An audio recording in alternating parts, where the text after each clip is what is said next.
தமிழக அரசியலில் இன்று மிக முக்கியமான நாளாக அமைந்திருக்கிறது. தமிழக சட்டப்பேரவையில் இன்று நடைபெற்ற விவாதங்கள், முதல்வர் விஜயின் உரை, தமிழ்த்தாய் வாழ்த்து தொடர்பான தீர்மானம், எதிர்க்கட்சிகளின் நிலைப்பாடு என பல்வேறு விஷயங்கள் அரசியல் களத்தில் பரபரப்பை ஏற்படுத்திவிட்டன. சட்டசபையில் விவாதம் நடைபெற்றுக் கொண்டிருந்த போதே முதல்வர் விஜய் அவையை விட்டு வெளியேறினாரா? அப்படி வெளியேறியிருந்தால் அதற்கான காரணம் என்ன என்ற கேள்வி தற்போது சமூக வலைதளங்களிலும் அரசியல் வட்டாரங்களிலும் பேசப்பட்டு வருகிறது. தமிழக சட்டப்பேரவையில் மிக முக்கியமான தீர்மானம் ஒன்று கொண்டு வரப்பட்டது. தமிழ்நாட்டில் நடைபெறும் அனைத்து அதிகாரப்பூர்வ நிகழ்ச்சிகளிலும் தமிழ்த்தாய் வாழ்த்து முதலில் பாடப்பட வேண்டும் என்பதுதான் அந்த தீர்மானம். இந்த தீர்மானத்தை முதல்வர் விஜய் சட்டப்பேரவையில் முன்வைத்தார். தாய்மொழி என்பது வெறும் மொழி மட்டுமல்ல, அது தமிழக மக்களின் அடையாளம் மற்றும் பண்பாட்டுடன் தொடர்புடையது என்பதை வலியுறுத்தும் வகையில் முதல்வர் விஜய் தனது கருத்துக்களை முன்வைத்தார். இந்த தீர்மானத்திற்கு பல்வேறு அரசியல் கட்சிகளும் ஆதரவு தெரிவித்தன. சட்டப்பேரவையில் ஒரு தீர்மானம் கொண்டுவரப்படும் போது ஆளும் கட்சி உறுப்பினர்கள் மட்டுமல்லாமல் எதிர்க்கட்சியினரும் தங்களுடைய கருத்துக்களை தெரிவிப்பது வழக்கம்.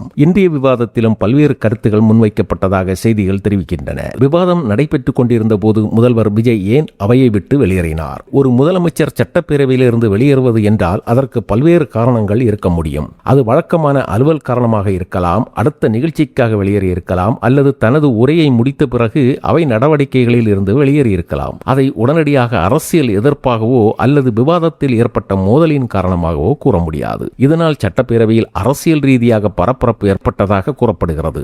ஆளும் தரப்புக்கும் எதிர்க்கட்சிக்கும் இடையே கருத்து வேறுபாடுகள் இருப்பது சட்டப்பேரவை விவாதங்களில் புதிதல்ல. ஆனால் புதிய ஆட்சி அமைந்துள்ள சூழலில் முதல்வர் விஜயின் தலைமையிலான அரசுக்கும் எதிர்க்கட்சியான திமுகவுக்கும் இடையிலான சட்டப்பேரவை விவாதங்கள் பொதுமக்களின் கவனத்தை அதிகமாக ஈர்த்து வருகின்றன. இந்த நிலையில் உறுப்பினர் தமிமுன் அன்சாரி சட்டசபையில் ஒரு குறிப்பிட்ட விவாதத்தை குறித்து பேசிக் கொண்டிருந்த பொழுது முதல்வர் விஜய் அவையை விட்டு பாதியிலேயே வெளியேறியதாக கூறப்படுகிறது. இந்த சம்பவம் அங்கேயே சர்ச்சைக்குள்ளானதால் இந்த விஷயத்தில் சபாநாயகர் விளக்கமளிக்க வேண்டிய சூழல் உருவானது.